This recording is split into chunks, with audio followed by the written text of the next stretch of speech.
Hi everyone, can you believe it? It's been 30 years since my first national championship win.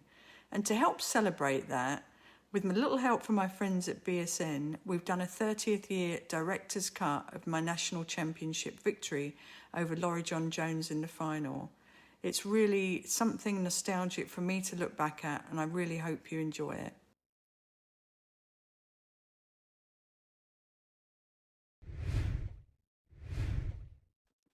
Hello, everybody, and welcome to the Allison Fisher YouTube channel. My name is Frank Maialetti, special guest from the Billiard Sports Network, and we have none other than the Duchess of Doom herself here, giving you a director's cut of her match, her first national championship 30 years later. Allison, thank you for joining us. Well, thank you, Frank. This is a look back in time, 30 years on, and this is so much fun to see my younger self and see what's going to happen. All right, Allison, so we're in California in this matchup. It's your first national championship match. How long were you in the U.S. up until this point? Right, I was in the US. I came over in September of 1995. So this would have been my first, second, third, fourth event. I played in Charlotte, North Carolina, where I reside now. Then I played in Orlando, and then I think we went overseas to Taiwan for the World Championships, and then we came back for the last event on the WPBA calendar, which is the Tour Championship, which is the biggest event of the year. And what's the purse for this match? Oh, this match, it was $20,000 to the winner, which was the biggest purse I'd ever played for in my life at that point. Snooker didn't play very, very well at all, and so this was like massive for me. Little safety shot there, not too bad. Now, I'm loving the snooker outfit. How long until you kind of transition to not wearing that anymore and more of an American look? I'm not really sure how long. Maybe 2 or 3 years. I'm not even sure, to be honest with you. But I did stand out like a sore thumb. But I actually liked it because I liked uniform. I liked to be part of something. I had uniform at school, and as a snooker player, the waistcoats and bow ties were a uniform for the men and women, and you felt like you were part of something very, very professional at that time. And I liked it because it's form fitting, so you're not going to get any fouls on the balls, all ball fouls. So I never worried about my clothing touching any of the balls when I'd lean across the table. Now, I know WPBA has sort of changed the rules since then, but this was a winter break format, which I think suits Yes. you very well. Well, I think it suits anyone who gets on a roll. If you come out of the gates firing on all cylinders, then it's going to suit anyone with that sort of game. And you can see it in this match as it goes on, how it did suit me, everything about it. But I also loved the longer races because as time went by, we went down to races to 7. And I remember going to a world championships one day, flying across the world, only to be told at the meeting that we're racing to 7. And we all stayed and played. And I can't believe we did that looking back.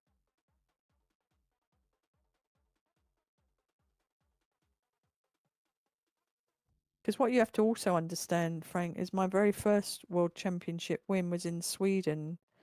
That was a year later than this. And we raced to 13 in the final. And I think, 9-ball especially should have long races. There's no doubt about it. And we got Loree kicking here, looking at trying to hit this one ball. Not quite got that little bit of draw she needed there on the ball to avoid that 9.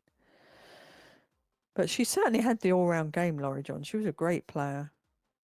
She's one of the youngest ever world champion at the sport, and a lot of titles to her name. So it was a big match for me. I like your pace here. You're no nonsense. You're right up to the table, just ready I to go. know. Yeah, I played snooker like that too. Snooker, even though it's on a 12 by 6 foot table, you don't mess around in that game either. You make a decision and you do it. And I feel like over the years I've slowed down, and this is like looking back, I'm like, need to be like that. I need to be that player again because I just think you start second guessing if you go too slow.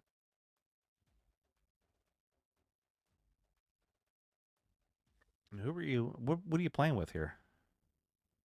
QTech Q. I was with QTech for 16 years, one of my best sponsors that I've ever had.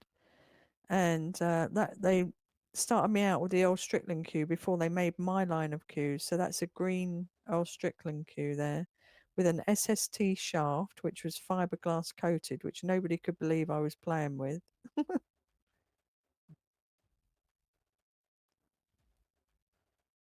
we're going to take a trip around the table here with this shot.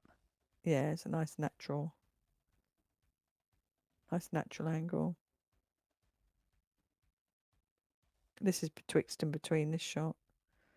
Wasn't very clean what I did with this, I don't think. I think I saw it nudge the 9. Nevertheless, I ended up straight in. So it was a nice start, got flowing a bit, and that's what you want to do, come out the gate quickly. All right, Allison's going to take a 1-0 lead here in the first match of the 1995 National Championship, 30 years later.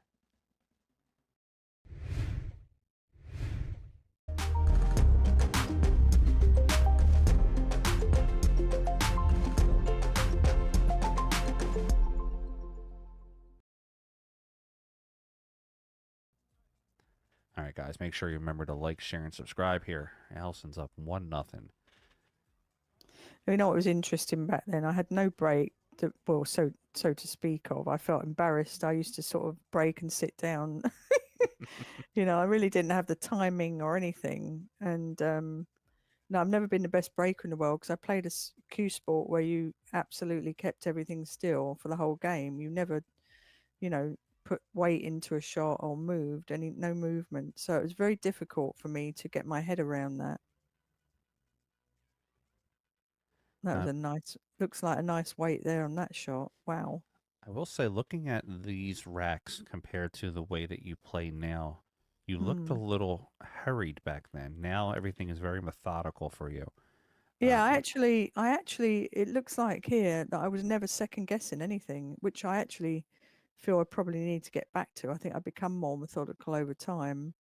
And I think, teaching the game, which I do, has probably made me a little bit more like that too. But I think you try to do everything the right way, and new players coming through a textbook now as well. So you're just trying to not make any silly errors, so to speak. Definitely doesn't look like you're going to make an error here. I think we're a little bit over just under a minute here on the shot clock. Wow, I'm really, I like this style of play, and I have looked back on some of my matches, and I feel like I should be doing that and not second guessing some shots. I think that's hurt me, sometimes over the years. All right, you're out to the 8 really quick. Just going to pull it back here for the 9. It looks like you're going to take a 2-0 lead here against Loree Jon in a huge match. $20,000 is on the line here on this national championship. Nicely done.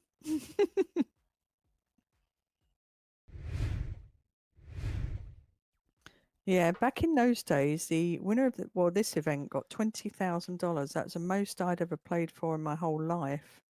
And when I first came over and played in a tournament in Charlotte, my very first WPBA event, I won, I think it was 1,200 or so, coming in 9th. And that was like more than winning a tournament in England at that time, playing snooker. So I definitely felt, this was the place for me. And I felt at home as soon as I walked in those doors to play on this pro tour. And yeah, 20,000 basically paid off some of the debt that I had in England when I left there. I paid that off and then got to start again and, really sort of dominate the game for quite a while. And, it was a fantastic time in my life. Now, at this point in your life, was pool just your life? Did you have any sort of social life coming over here to the U.S., or did you not really know anybody yet? I knew a couple of people. I knew Gerda from way back in Munich. I'd met a lot of these ladies in Munich, the Munich Masters, maybe 2 or 3 years before this. So I had been introduced to them playing in a tournament, of which I finished third in that. So I was familiar with them, but I didn't know them very well. And then I met Jeanette and Vivian when I played in the very first Moscone Cup in 1994. And they talked about the tour, and I talked with Mike Massey about it, and he said, you should come over because there's a really good women's tour started up. And then sure enough, I did come over when the time felt right for me. I would actually love to see the women back on the Moscone Cup events. I think that would be just really, really cool seeing all the ladies that have the speed that they have now. Yeah, I think so too nowadays, because there's so many great players now with great cue actions, good technique, and I think it'd be fun to see. But I think the women should have their own anyway. Just That would be fun also. yeah, I think it would be very good. I'm not wasting any time in this match. That's an Earl Strickland cue tech cue, by the way, that green one. That's the very first one I started with. Yeah, you're on a great pace this entire match so far. You're about to come up on your third rack win.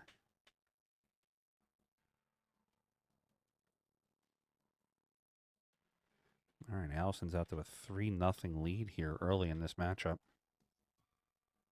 Do you know, it's really nice to look back on it. Here's one for you, Allison. If you had to have somebody shoot it for you. For $1 million, I'd pick me at 30 years old. Really? That's strong.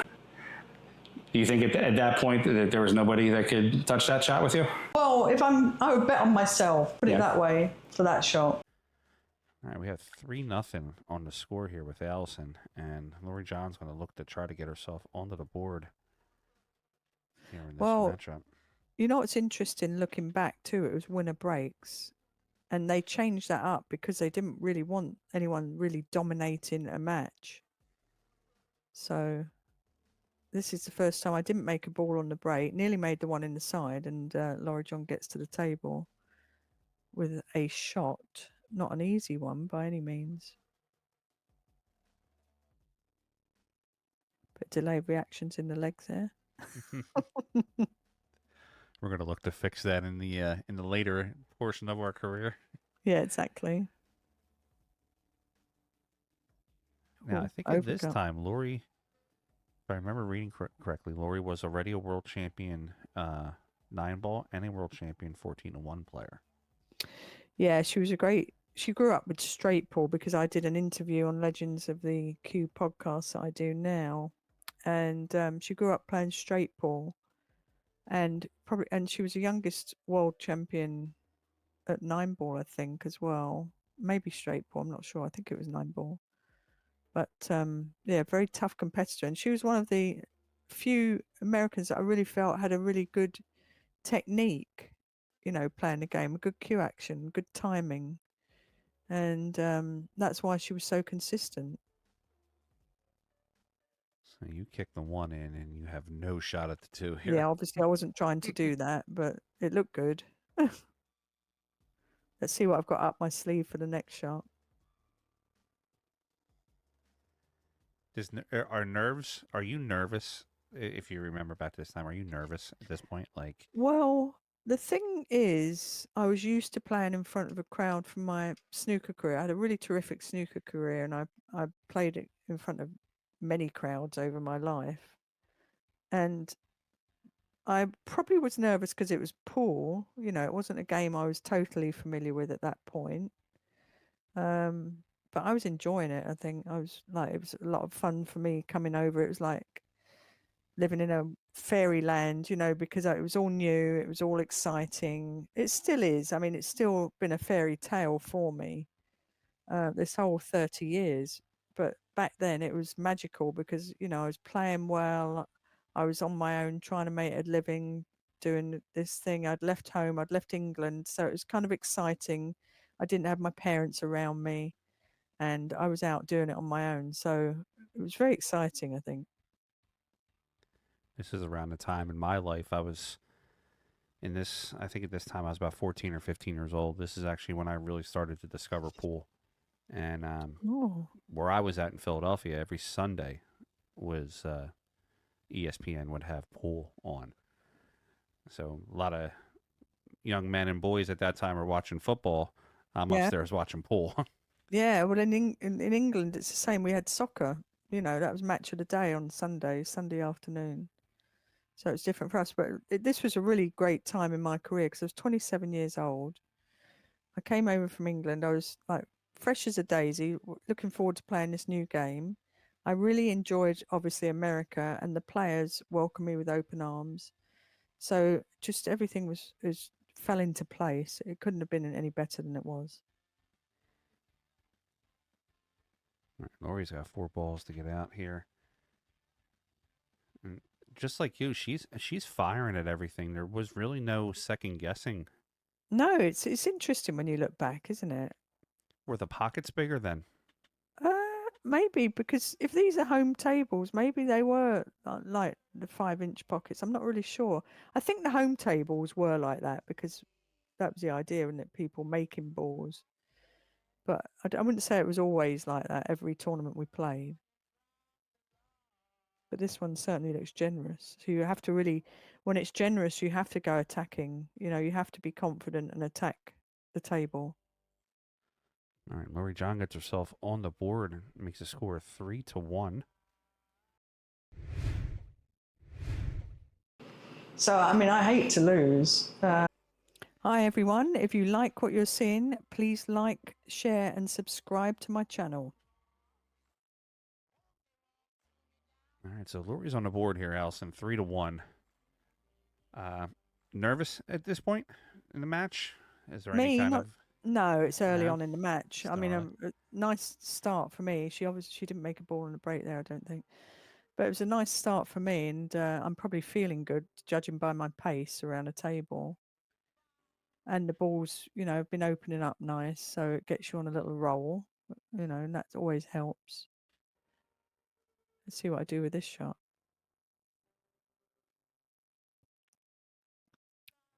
Oh, overhit that one.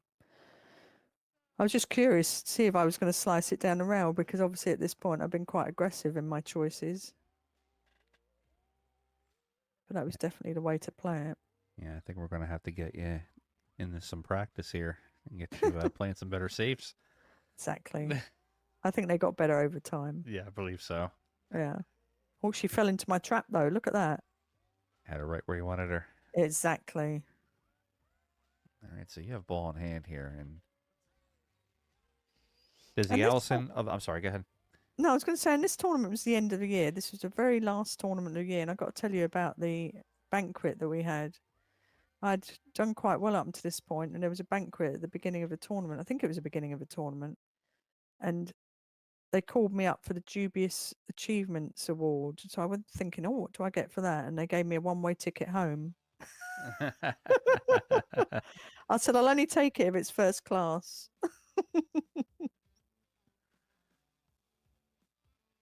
Now, is the mindset over the years changed? I mean, obviously with experience comes knowledge, but yeah, definitely. Did you feel at this point that even with your snooker background and you come over to play the game of pool, that realistically you know how to make balls, it's just now playing position? Yeah, definitely. I was so confident in my shot making and probably playing some of the shots incorrectly by today's standards. But ignorance is bliss sometimes. The more you know, the harder it gets. And as a snooker player coming over, you'll notice that I probably played more stun and draw shots and was super comfortable with that. Whereas typical pool players were playing more, spin shots and using more rails. So I did learn quickly that sometimes it's not the best way just to, the stuns and draws. Sometimes it is best to let these stroke out, but I think that can be overdone too. And the other thing depends on the speed of the cloth and how it grabs off the rails. So that determines how you play shots. I think back in the day, I won so many tournaments because my stroke and my the way I played the game was suited to the equipment. Yeah, I mean, the speed of this table looks like you're playing on a shag carpet almost. All right, You're going to play the 8 to the corner. I mean, you're just firing balls in right now. I don't think you've missed a shot yet. I don't think I've missed that. Something I've gone for. So yeah.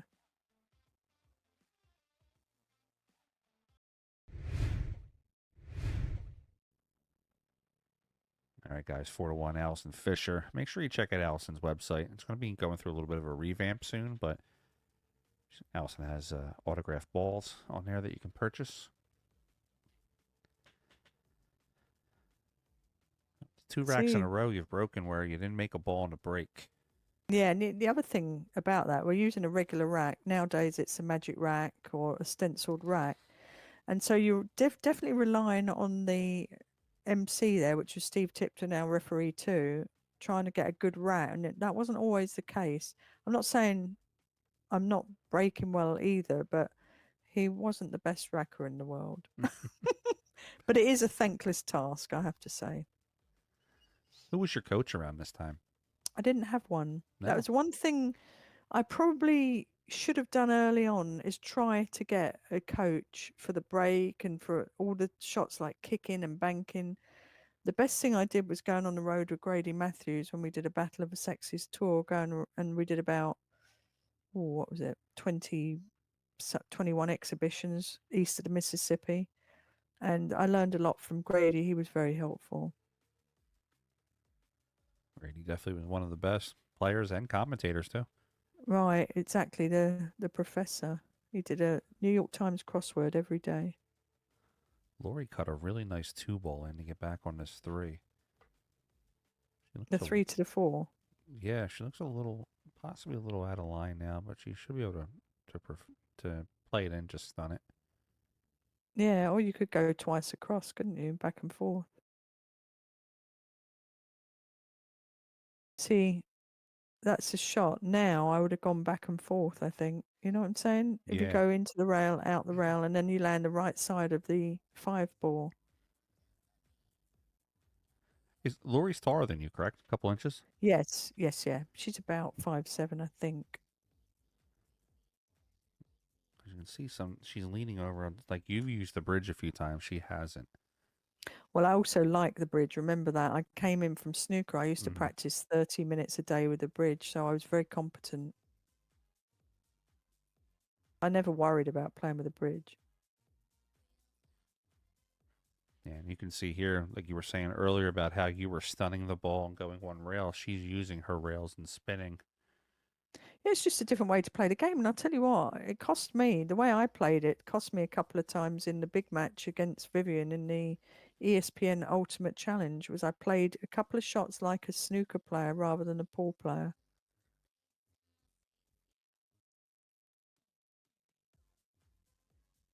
It looks quite fast, the bed of the table, doesn't it?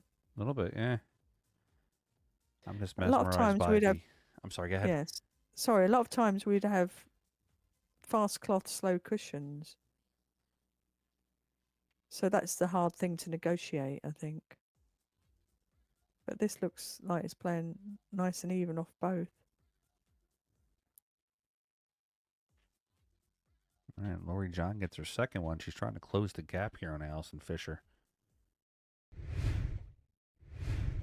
Well, it was a different era, so it's hard to compare eras. There were lots of rooms that didn't allow me to play in them when I was a league player, just because I was female.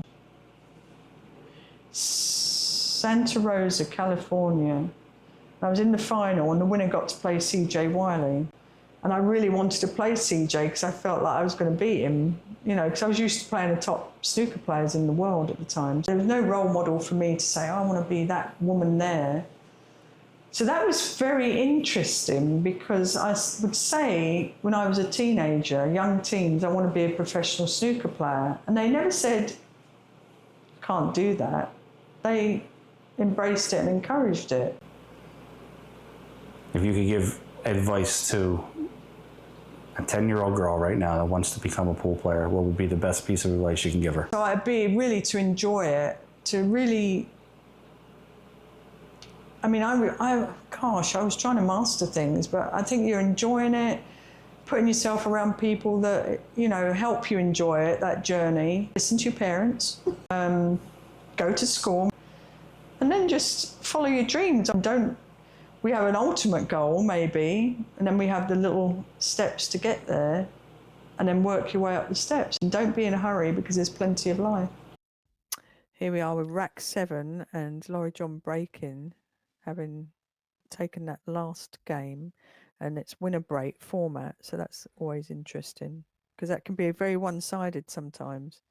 She put a bit more oomph into that and got the cue ball up the other end. And a shot on the 1. So this match was in California. Yeah, was it Bicycle Club in California? Yeah. I loved it. It was fantastic. Really enjoyed it. And then I remember after this tournament, Dave Thompson, who was a reporter at the time, took me and my dad and Gerda out to it was a Q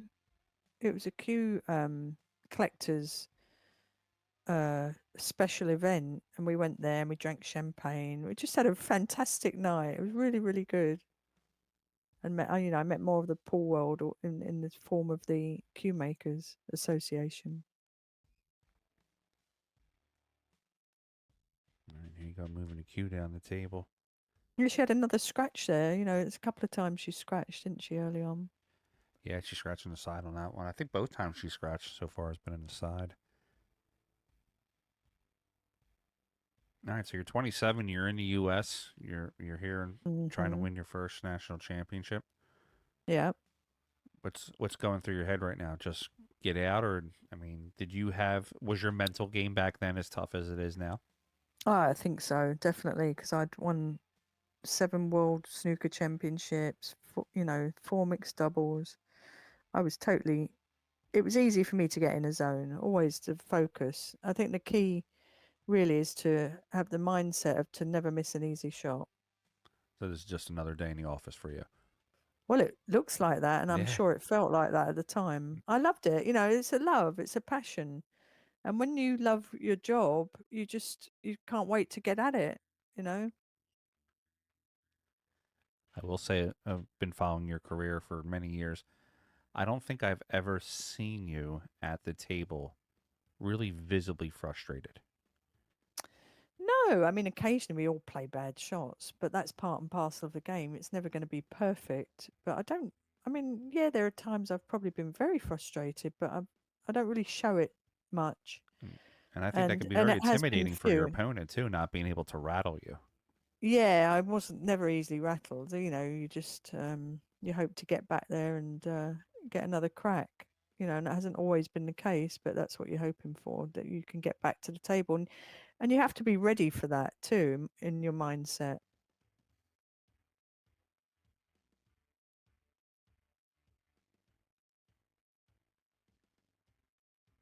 Five two, taking it down.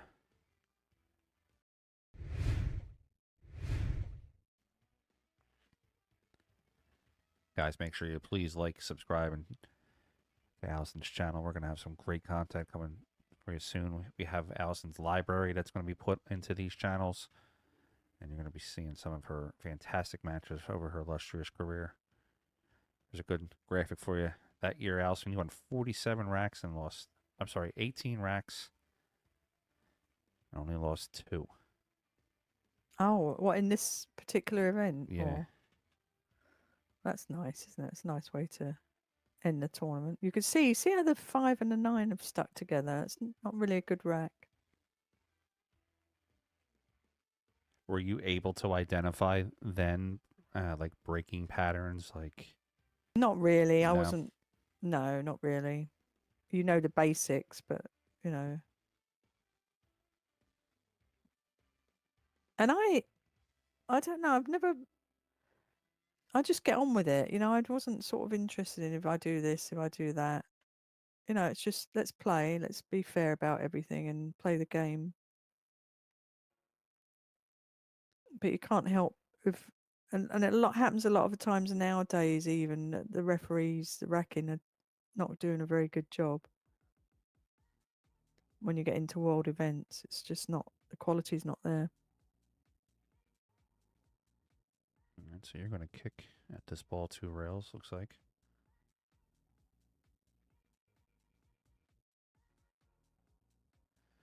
Oops. That was a bad one, I think, wasn't it? Yeah, Ball in hand. ball in You can hand. tell the way I'm walking away. Not impressed. When did you start to teach yourself jumping? Oh, that's a good question. It had to have been pretty quickly. Had to have been because you've got to keep up with everyone else. So I would say I got my jump equipment from Q-Tip immediately and started to learn that. My first ever jump cue was one of Robin's cues, the Oh, tadpole. yeah. Yeah. And the frog. She did the tadpole and the frog. Yeah. I remember her at the many events in Vegas, having a booth there and selling them.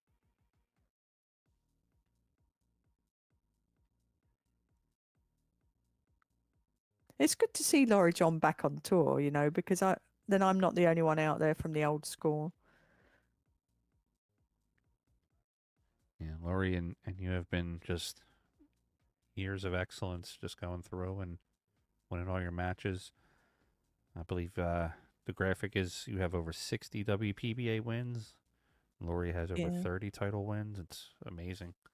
Yeah. Like I said, she was dominating those Gordon's gin and vodka events. Right before I came along, they did about 6 $20,000 events. I think she won 4 or 5 and Robin won 1.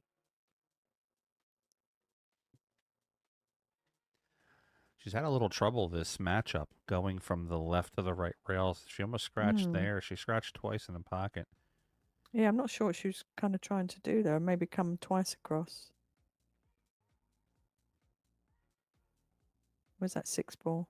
Oof. She didn't want that. No, she didn't. I did. She didn't.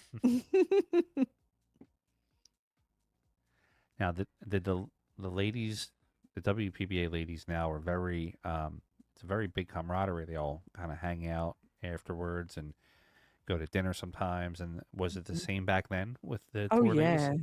Yeah. It was. It was fun because a lot of these ladies had some great stories too. You had Ava there, Jeanette, Vivian, Loree Jon, Robin, and then some other ones, Jan McWhirter, Kelly Oyama. It was a lot of Gerda, Helena,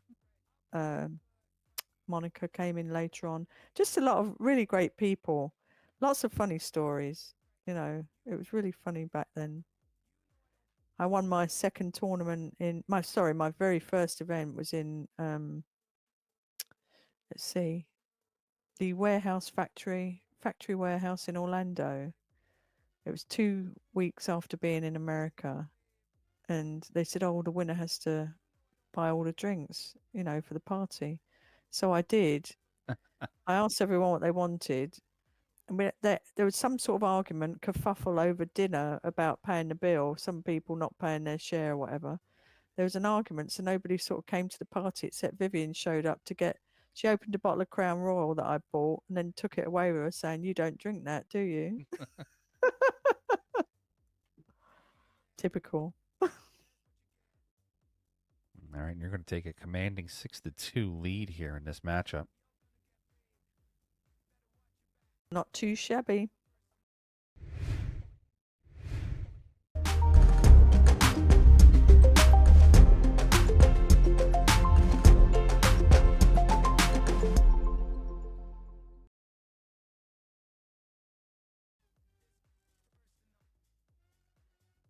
All right, Allison, you're out to a 6-2 lead. You're breaking, feeling good about yourself. You're almost going to pull your first championship win off. Absolutely. It's just getting nearer and nearer. Look at that. That break came off well, didn't it? Got the shot on the one, made a couple of balls. Looking good, feeling good, probably. Got my dad in the audience watching from the very back. Did you play a little bit more? So when Dad was watching, did you get up a little bit more for the match? Probably. Yeah. Because it's always nice to have a supporter on your side. My dad died 21 years ago. And it's like when you've got someone there rooting on your side that is all, just there for you, you raise your game up.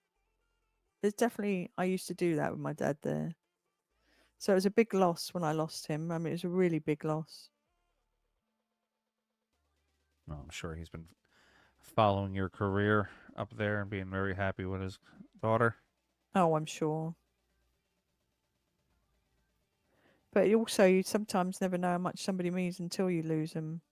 You know, we got some good. The good thing is we did have some good times because he did get to come to America. You know, he sort of probably 6 years worth. He did come over a few times, and we had a couple of events in Hawaii that my mum and dad came to. So we know we had some really good times here too. He got to see me in a new career. Now, when you won your first 9-ball world championship, were you the first woman that was ever a world snooker and world 9-ball champion at the same time? Yes. I think I led the way for the others to come over because I was doing so well and word got out. And, you know, as you saw, Karen Core came over, Kelly Fisher, Kim Shaw, just former Kelly, Julie Kelly at some point. Just look at this shot. Let's see what I'm doing here. Is it low right? That's bold. Look at that. No problem. I got to let the stroke out a little bit. That was a beauty, that. The speed control was excellent. Even if I say so myself. All right, Allison Fisher is firing on all cylinders. She likes her speed. She's up 7-2 now in this matchup.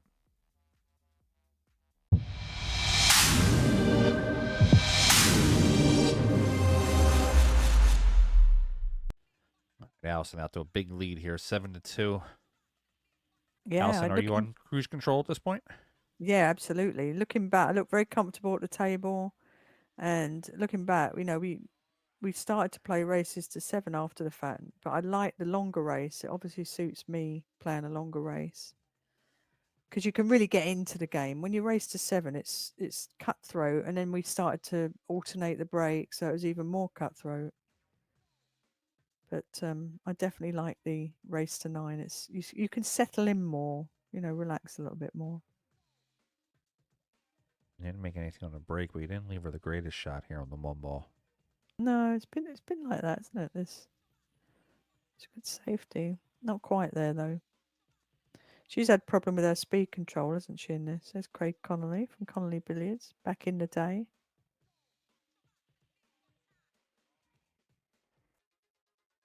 It's fascinating watching the audience too, isn't it? We had great audiences at the ESPN events. Fantastic. Really, really good. It created a really great atmosphere. It's fun seeing. I've watched a bunch of your old matches. I'm cataloging them and everything, and it's fun to see some of the old, what I would call now the older players, but younger. Like I think Corey Deuel was at one of them, and he was like 15 or 16. We've got actually, I can see Peg Lebman in the front row, and she was out. She did a lot for our tour. She was like, she did about 4 different jobs. Tour director she became a bit later on than this. At that point where she's watching, she's a player playing in it, and then maybe a couple of years later she becomes a tour director and did a fantastic job.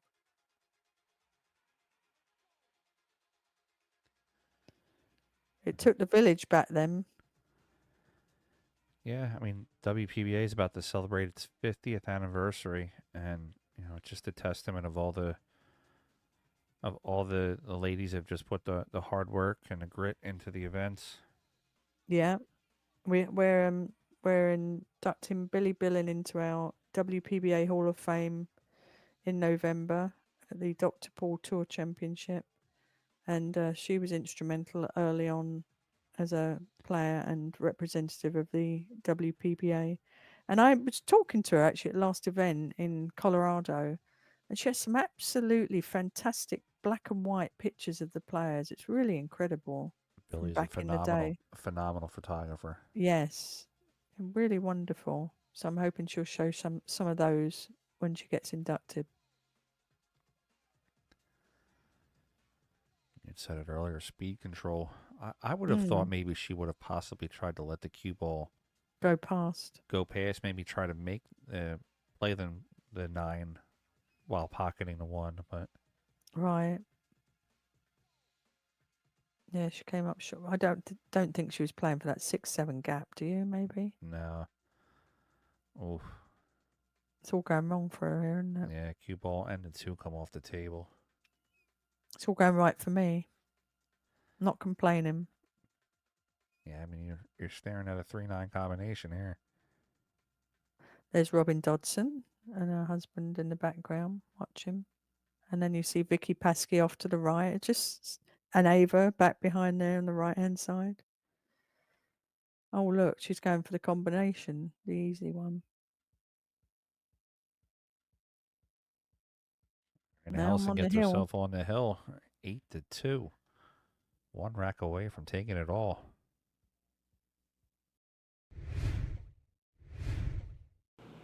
I can't say there was, this did it for me. I think winning your first world championship, when I won my first world championships in snooker, I was 17. And I went back to the hotel and I went and burst into tears in my mum's arms. My mum goes, Ali, you've won the world title now, you can quit if you want. But it was a release of pressure because the expectation, the work, the mental work that went into it and then getting over the finish line was huge. And that, when you've done it once, you know you can. And here we are in what I remember to be the final rack of the tournament. Not quite sure how it went, but we're about to see.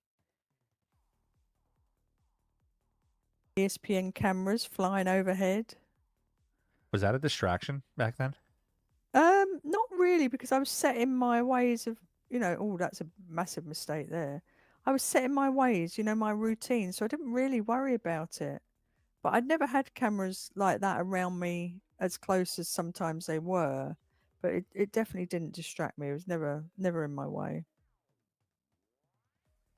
I was so focused on what I was doing at the table, I think, that, I didn't let anything come into that. And my headspace was always quite good. So this is a rack that Loree Jon should pinch back from me here. And it wasn't to be. I think she placed a draw off the 4 to the 5. And she never really, from observing this match, she never really got into it and got comfortable, did she? A couple of scratches here and there. Yeah, it looks like she was always always in a tough position. Speed control was a little off. Sometimes matches go like that where you're slightly one side or the other on the wrong side of a ball. And you're always fighting to get back in position, and often that costs you, games. It looks easy sometimes, and it's easy from the gallery on the sidelines, but it's not easy when you're playing it. So there, she overcut the ball. There was, that wasn't necessary, right? She didn't hit it straight into the middle of the pocket. She cut it to the right side of the pocket, hence the cue ball went to the left. So she's definitely not firing the way she's very capable of firing in this match. We've had some great, matches over the years.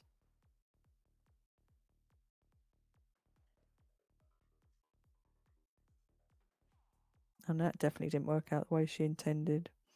But, when I first got to the table here, of course, there's a shot in the side pocket. You could, hit it into the side and go 2 rails out for the 7.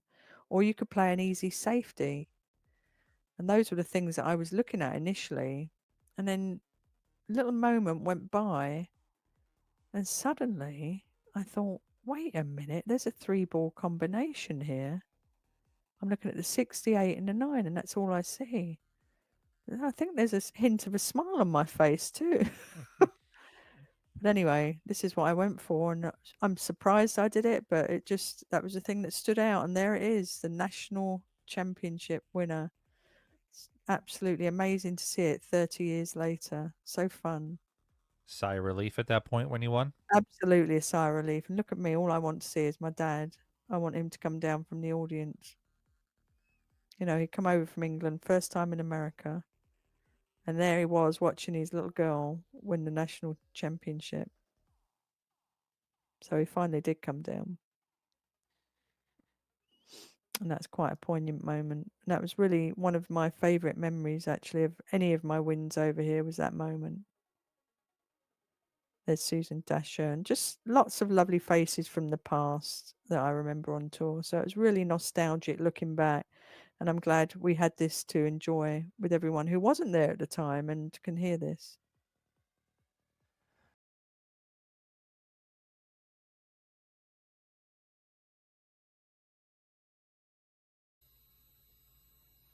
And welcome back to the 1995 Connolly National 9-Ball Championships, where the final score was 9-2. The 1995 Connolly National 9-Ball champion, Allison Fisher. Hi, Allison. Hello. An incredible story all week, and you put a cap on it. A real exclamation point. We'll talk a little bit about that. How do you feel right now? Is this going to take a little while to sink in? I think so. It's got to take a while sinking because that's the most money I've ever won in any tournament. So, but apart from that, to be in a final and for it to be run so professionally, I've never been in this kind of atmosphere before. So I'm delighted to have won it. Well, you've given us all something to look at. We're going to show it to you now. Not only did you end the match, but you ended it with an incredible shot. Tell us a little bit about it. Not just a simple combination, a double combination. My favourite shot, as everyone knows on the circuit, when I played in Orlando, I was missing every combination going. So I took my chance because I actually was playing the sixth safe as well. So I thought, well, I'm going for it. That's it. I'm going for it. I had a good lead to be able to do it as well. So fortunately, it paid off. Well, here's another look at it, and all week long you have been just kind of running through everybody. You didn't lose a match on your way to the championship. We're thrilled you're here. You tell us that you have very little 9-ball experience, but I think somewhere you have been off practicing in secret because you make it look really easy. We have a few presentations for you, maybe some things you'll be interested in. First, we have Loree Jon, the president of McDermott Cube Manufacturing. Sorry, Larry, and he's got some flowers for you. Thank you very much. Thank you. Thanks, Larry. Thanks for helping out here. Next, we have Mark Cooperstock, the special events manager of the Bicycle Club Casino, host site, and I think you have something for us. Allison, the Bicycle Club Casino is very pleased to have been the host of this year's national championship.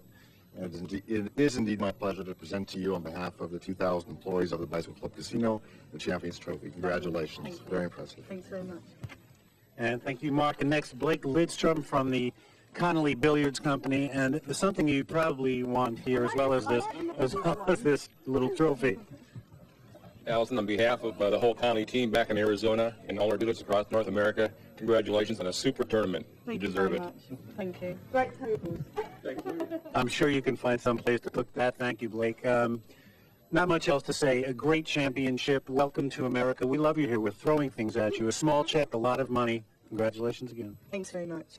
What do you got there? This is a very special picture because it has my dad in it, and this was from the 1995 National Championships prize ceremony, and I won it, and I beat Loree Jon in the final and Robin Dodson in the semi-final. And the funny thing about that tournament was I shot the 3 before the 2 ball in one of the matches, and that was a bit embarrassing because it was my first time on national TV, so a bit of interest there. I didn't let it faze me though. Apparently not. Still if you won. Still won. Good tournament. Wow, where did the time go? I can't believe it. But I hope you really enjoyed that trip down memory lane as much as I did. Please like, share and subscribe to my channel if you like what you're seeing. We're going to bring new fresh content coming soon and I can't wait to share it with you. So thank you all for your support. It's been a long ride and I hope we keep going for many, many years. Cheers, everyone.